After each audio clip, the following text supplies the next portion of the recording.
Hi there, you watching SDMO Tech. So Apple has finally unveiled the new iPhone 11 range comprising a trio of future-packed handsets.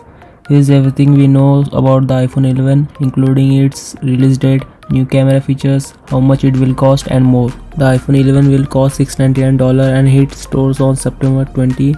You can order it from September 13 at apple.com. It launched alongside the more expensive iPhone 11 Pro and iPhone 11 Pro Max. It will run iOS 13 out of the box.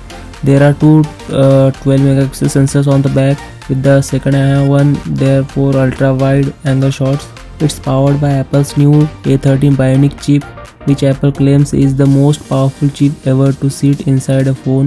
5G connectivity doesn't feature on any of the new iPhones. The iPhone 11 is basically an update to the iPhone XR with a few select upgrades. For instance, there are now two camera sensors on the back. The secondary camera shoots wide-angle photos and you can easily jump between the two sensors. Even when you are shooting video, Apple claims you'll get the highest quality video ever on a smartphone.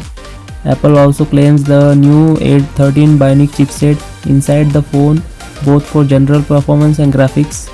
Apple didn't talk much about the display, but we do know it will be the same as the iPhone XR, 6.1 inches. It packs the same resolution too, which might actually put some people off. Apple will be selling the iPhone 11 for $699 in the US, but a much steeper £729 in the UK.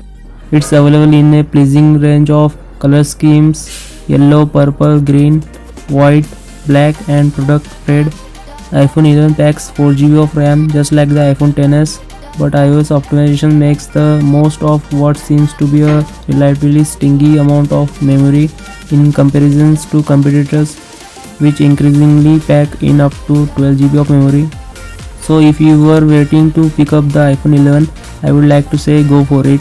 That's all. So thank you for watching this video. Don't forget to subscribe me. I'll see you on the next video.